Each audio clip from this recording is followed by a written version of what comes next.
Hey guys, welcome back to my channel, SAP PP. Hope you're all doing good. I know it's been quite a while since we met, and I've been super busy with some other activities, so I couldn't get some time to make some videos in our channel. So yeah, I think we'll get back to the routine again. So I'll start making more and more videos, and we'll stay connected. Okay, so today's topic will be on the handling unit and the process of using HUs in the manufacturing process. So let's get started. So as we know that during the manufacturing process, once the finished product has been manufactured completely, then we use it uh, in the subsequent steps of doing the primary packaging and the secondary packaging, right? So the same way we will try to understand how this packaging materials or the packaging process is basically related into the handling units concept that we have in SAP. So in this slide you can see an example where we are using the laptop as our finished product that is being manufactured in-house, and once the manufacturing is completed, then it will be packed into a packing box, which will be again shipped to the end customer, right? So before it reaches to the end customer, they basically club all these packing boxes or like multiple laptops into a single pallet, and this pallet will be shipped to the distributors, right? So once we stack all these packing boxes onto the specific pallet or any kind of a packing material that is basically used for the shipping process, so that will be considered as the secondary packaging or the final stage of packaging. So typically, it depends on the business on how and at what point they would like to perform this packaging process. So there are a few industries, let's say the pharmaceutical industry, when they manufacture the tablets or any medicine, usually they do the packing by end of the manufacturing step itself. So let's say we talk about tablets. So these tablets will get packed in blisters, and those blisters will be again packed into cases, and those cases will go into cartons, and then cartons into pallets. The same way in this example, our laptop is going to the packaging box, which is basically a corrugated packing box, and similar packing boxes. So let's assume that 100 boxes of these corrugated packing box will be stacked onto a single pallet. So one pallet will consist of 100 corrugated packaging boxes with each having one laptop inside it, right? So this secondary packaging, once it has been finally packed onto the pallet, so that will have again a specific kind of a quality check, or it could be directly loaded into the fleet. So in some of the cases, the secondary packaging or like placing these packing boxes onto the pallet, it might happen not exactly at the time of production, but it might happen during the delivery process. So once we have the sales order deliveries created, we do have the fleet being managed by the transportation department, right? So once we have the fleet ready, then they might initiate the packaging process, like placing all these packaging boxes onto the pallet, and that basically finishes your final stage of packaging.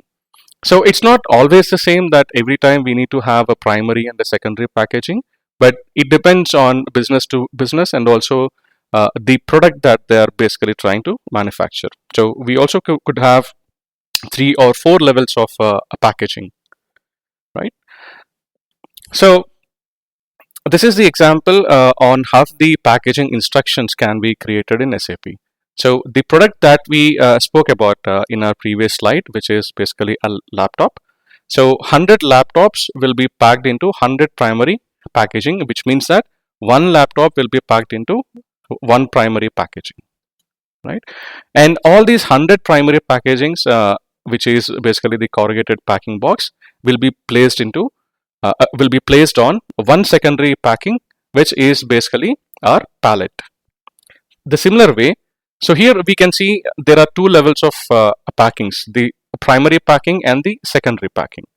In this similar way, there could be a few other business where you don't need to have a secondary packing. So that could be a simple structure. like you manufacture a product and pack it into a corrugated packing box. So in that case, we will only have one level of packaging. So now coming to the concepts that we have in SAP, like we have the master data and the transactional data, right, for each of the process. So the master data that is basically associated with the handling units is basically the creation of a packing material. So for this, we basically use MM01 transaction, and the material type that we will be using there will be a packaging material or VERP. So which is basically again the standard material type. And the next step is to create a packing instruction. So for that, we use the transaction POP1, and this transaction, it basically holds the information of your secondary packing, primary packing, and your final product. So this entire structure, it basically defines the packing instruction created for a specific product. So without the packing instruction, the system doesn't know actually in how many cases or in how many cartons it should basically pack the finished product into, and how many handling units should be created. And then we will have the packing instructions which will be determined during a specific process. So let's say you're going to create a sales order, and then which is followed by a delivery document. So during this process, you also can have your packing instruction records saying that if you are going to pack this material with a combination of the plant and the customer, so then this is the specific packing instruction that you need to follow.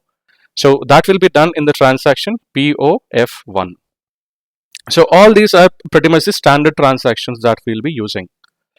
The same way, if we talk about the transactional process, so to create and process a non-assigned HU, we typically use HU02. So when we talk about a non-assigned HU, means it is an independent handling unit. So this is not yet tagged or maybe allocated to any specific order. So typically when we create a handling unit, so let's say against a production order, so there the handling unit will be as an assigned object against the production order. And similarly, if we create a HU with reference to a purchase order, the assigned unit will be the purchase order. So for those transactions, to create the HUs manually, we typically use HU02 transaction.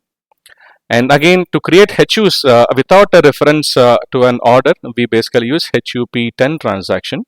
And to create and save HUs with reference to an order, so if it is an order, we basically are talking about the production order, since we are into the in-house manufacturing process. So for that, we use the transaction COP1, where the input is going to be our production order, right? And then to create the handling units with reference to an order, which is similar to COP1, but at the same time, you also want to post a confirmation saying that the packing operation, if you have any in the routing, is completed. So for that, we use this transaction COP2. And now, since we have created several handling units, and now you would like to review those handling units and see what are the products that have been packed into the handling units. So for that, we have this handling unit monitor where it can be accessed through the transaction HUMO. Okay.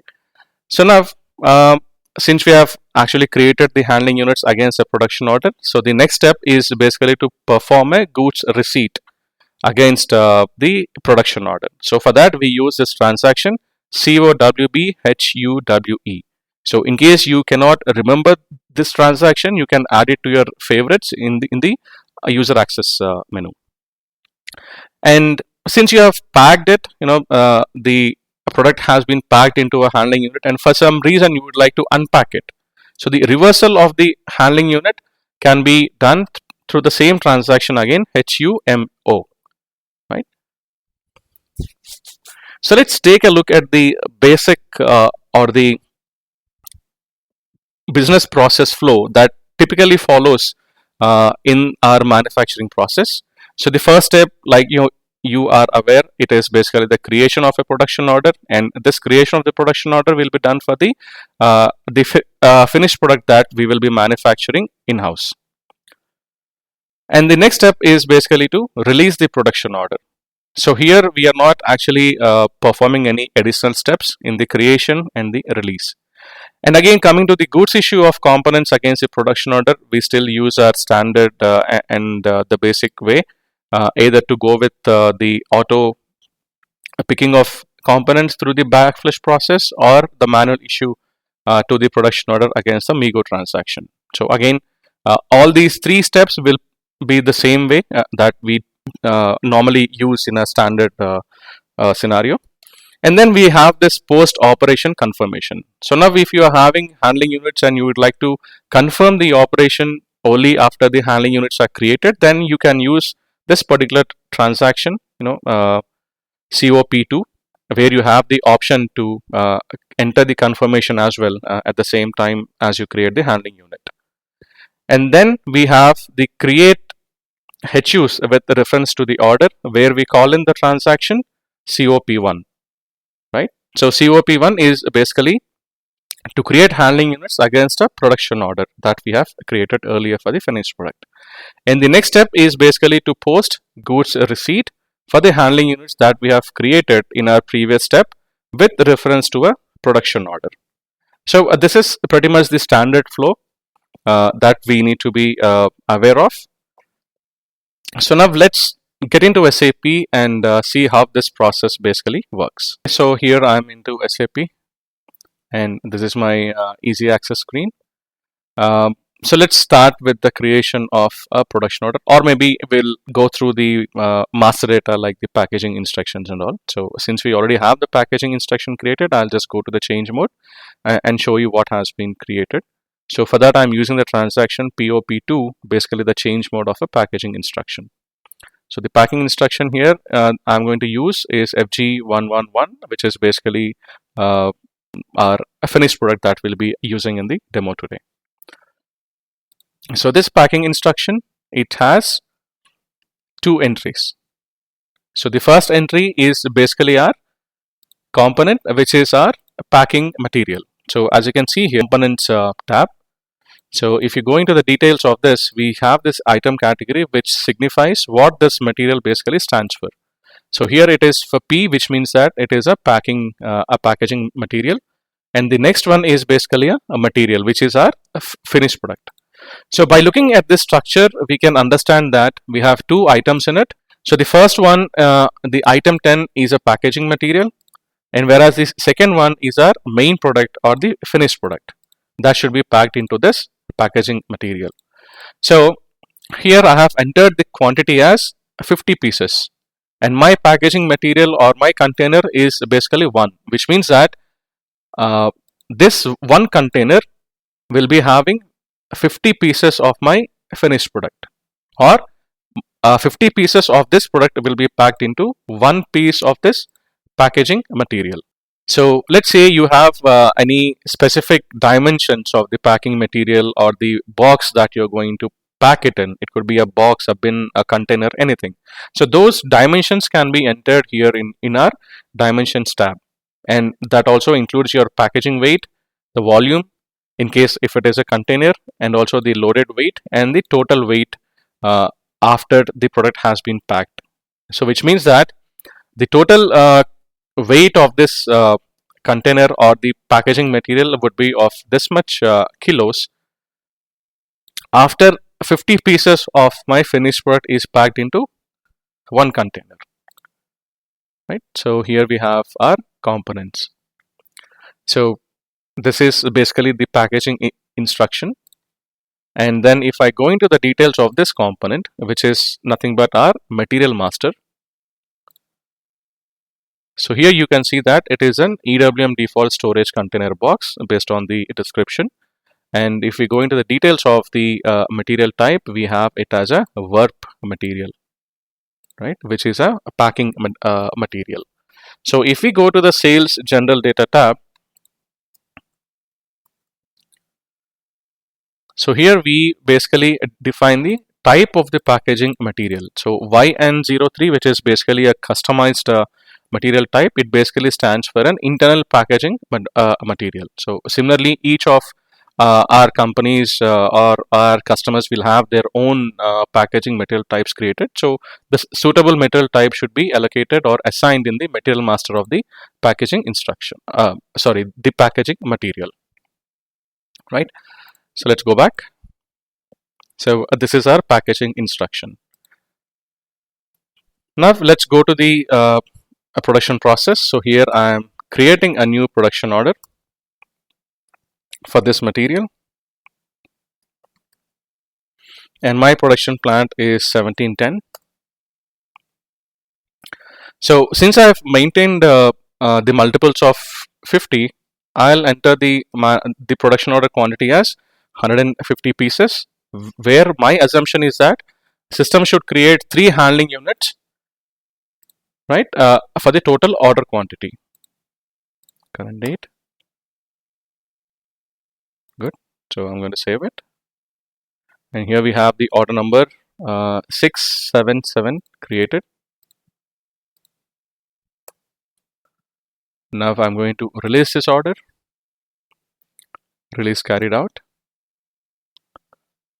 So now the next step is that we have to typically go to the goods issue process and then the confirmation process. So I'm not going to do that now because we assume that those 2 steps are actually completed. So now I go to COP1 directly, assuming that the goods issue and the confirmations are posted. So here in the COP1 transaction, I'm going to enter the order number and then click on the icon create and save handling units. So the output screen, it shows you the details of the material that has been derived from our production order, the total quantity as well, right? So now if we go into the details of the packing instructions, so here we have this option to choose this radio button to specify a packing instruction. So this packing instruction, I can choose it from the drop down, but since I am aware of it, I'm going to just key in the packing instruction. So once we enter the packing instruction, automatically the details from the packing instruction master data will be updated over here in this bottom section, and then accordingly the handling units will be calculated. So now if I hit on enter, yeah, as you can see here, we have few fields, the level, the packing material, the total quantity, and the packing instruction. So down below we have the finished product and also the quantity that is basically derived from our packing instruction.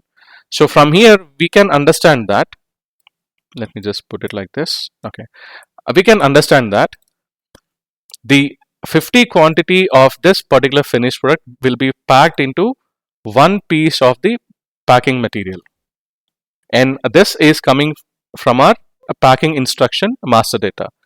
If we calculate it based on our order quantity, which is basically 150 pieces, so which means that we will be having 3 handling units created, right, for the entire order quantity, and here we have the packing instruction as well. So the level, the number 3 here, it means that there will be 3 handling units created.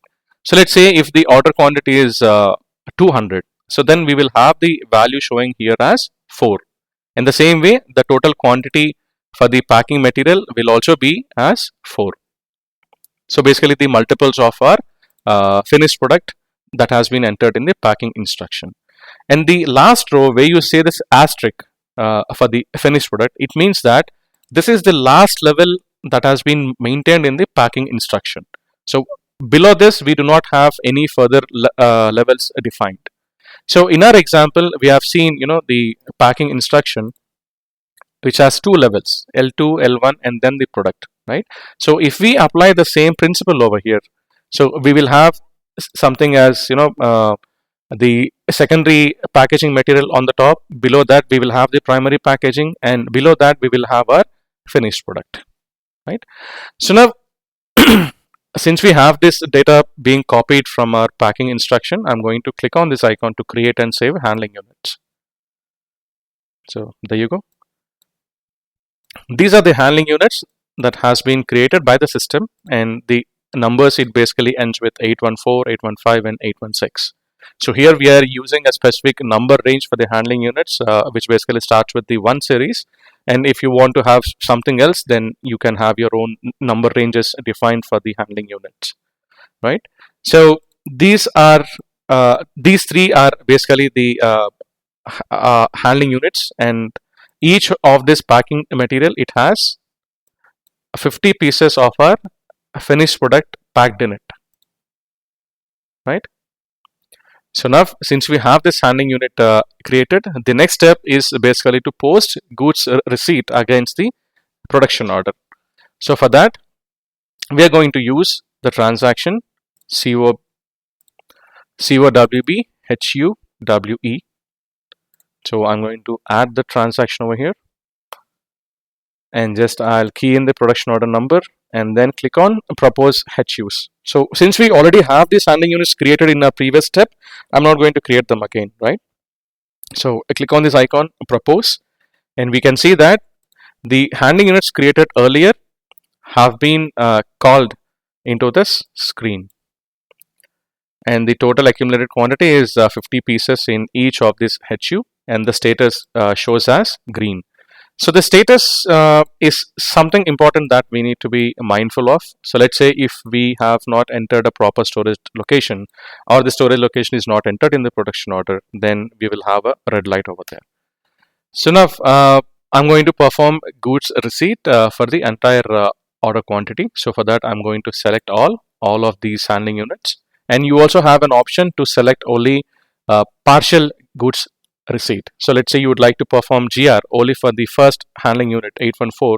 So then just select that and remove the other two. But for now, I'm going to select all of them and then post the GR. But before that, I would like to show you the status of this production order before we post the goods receipt. Yeah, so we can see that the total quantity is 150 and the quantity is 0 so far delivered. And now I'm going to post it.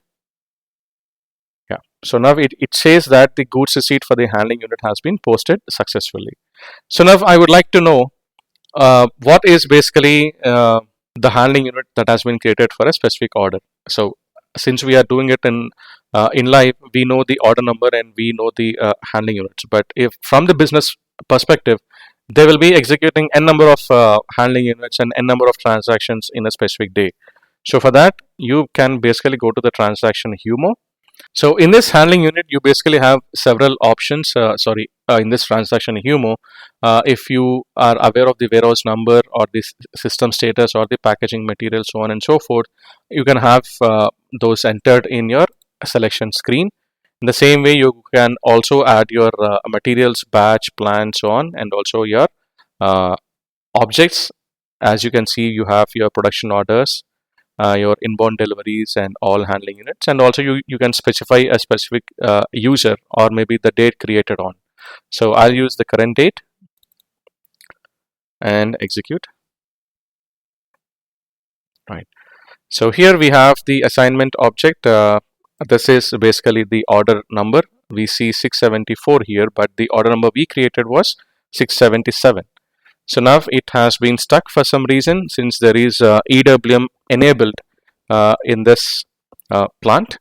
So what I'll do, I'll go to the EWM monitor //scwm/mon and my warehouse numbers. Now since it is an inbound, I'm going to open the selection screen for the production process, and here I'm going to key in my production order, which is basically 677. Just remove the dates and remove the checkbox, exclude completed order, and execute.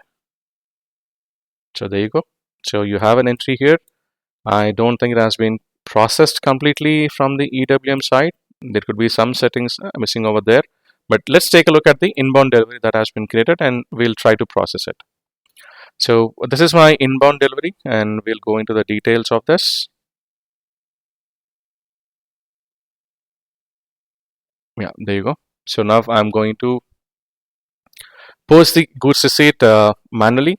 Usually it happens automatically through some programs or some other background jobs that will be done on the EWM side. So I'm going to post this goods receipt now. Now you can see that the status has been changed to completed. So now if I go back to my production order 677 and see the status of it, now you can see that the delivery has been posted completely. So now to see the status of the handling unit that has been created and processed, we basically use this transaction HUMO. And here you have various selection criteria if you're aware of the handling unit or the warehouse number, system status, so on and so forth. And the same way, you can also enter the details of your material that you would like to see, and also the assignment to objects, user, right, and the created date. So for now, I'm going to use the created date as the current date and then execute, right? So these are the deliveries or the HUs that I've basically created. So now let's go into the details of it and see. So let's assume that this is the last transaction that has been posted. Yeah, this is the last one, and these are the HUs, right? 814, 815, and 816. But if you ask me a question, why do not I see the object key as my production order like I see it here? Right? I mean, since we have created this HU with reference to the production order, why shouldn't I see the number over here? The reason is that since we have the EWM managed location activated in this particular plant, which basically has an inbound delivery created upon posting the goods receipt, right? So that inbound delivery will be further processed in EWM, and that will create your uh, goods receipt posting against your production order, right? So to confirm my statement, I'm going to go into the details of this handling unit, one of the handling units. So basically we had 3, 814, 5, and 6, right? So I'll go into the detail of this. So here you can see on my left hand, you have the handling unit number, and also below that you have the finished product and the total quantity that has been packed into it. And let's go into the history tab to see what actually happened. So the first thing that we have done is basically the goods receipt that we have posted against our production order ending with 677, and then we had the delivery number ending with 352 created, and after processing the delivery we then had the goods receipt document being posted. So now if we go into the status of the handling unit, it shows that this is basically physically existing in our warehouse, right? Which means that the inventory has been packed in the shop floor and then moved into our warehouse location. And what else can we see here? In the additional data, we have our packing instruction that we have used. And in case you have some shipping data, we will see that in the SD data section. And then we also have the contents basically assigned under this handling unit. 814 is our finished product. And then we have our history. The same way, if we just go back to the next one, 814, then we have 815, and let me choose 816 as well, and display selected HUs. Yeah, since I've selected in mass, you can see those two at once in the screen, right? So now I'll go into the details of this 815, the same view as you can see, contents, and then the history, the same order, same material document, and the same delivery. The same way 816 delivery, again the same, right? So that's how it basically works when we have the handling units enabled for a specific location or a plant. So now you might have a question like, what if I would like to reverse the handling unit and unpack the material that I have packed inside it? So for that, I'll select the HU, go to the change mode. Okay, so now the warehouse number is okay. So since it being a WM product, we basically cannot do the unpacking unless we process it from the EWM side. So the typical way is basically to go to this transaction, select your handling unit, and then click on this icon to empty this, which means that the finished product that has been packed into this handling unit will be emptied when you click on this icon. So it says that no handling units can be changed, why? Because it cannot be processed since it is EWM managed. So let me choose another one. Let's try to see if this is packed. Okay, so let's try to unpack it. Even the same thing.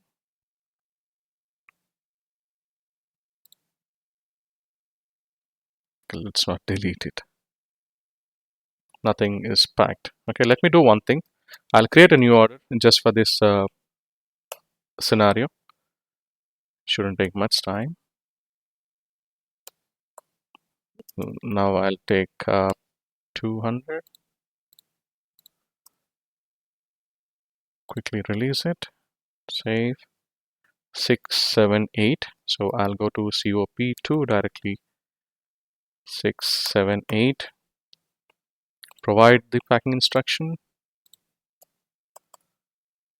And you can see here we have 4 HUs now based on the multiples of our 50.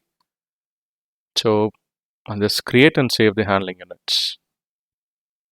So we have not posted the GR yet, right? We just packed the finished product into the handling unit. And this is my handling unit number 817, 8, 9, and 20. So let's go to Humo. Enter the handling unit number 817. Execute. Let's see if it is packed. Yeah, it is packed. So select, go to the change mode. And right, now you can see that this is basically the packed material. So I'm going to select this and do the unpack. Now you can see that we have this message saying that the selected handling units were emptied. So now I'm going to save it, do a refresh, and now if you try to open this, you cannot see any underlying components in it, right? But because we have emptied it. The same way, if I go to 818, do a drop down, we see the product that has been packed in it. Now go to the change mode, select and unpack or empty. Save, refresh list. Now it's gone, right? So that's how we basically work with the unpacking of our handling units for which the material is already packed. So I think that's it for this video. I would like to thank you for your time watching this video, and we'll connect again in our next topic. Until then, stay safe, stay healthy, take care, bye bye.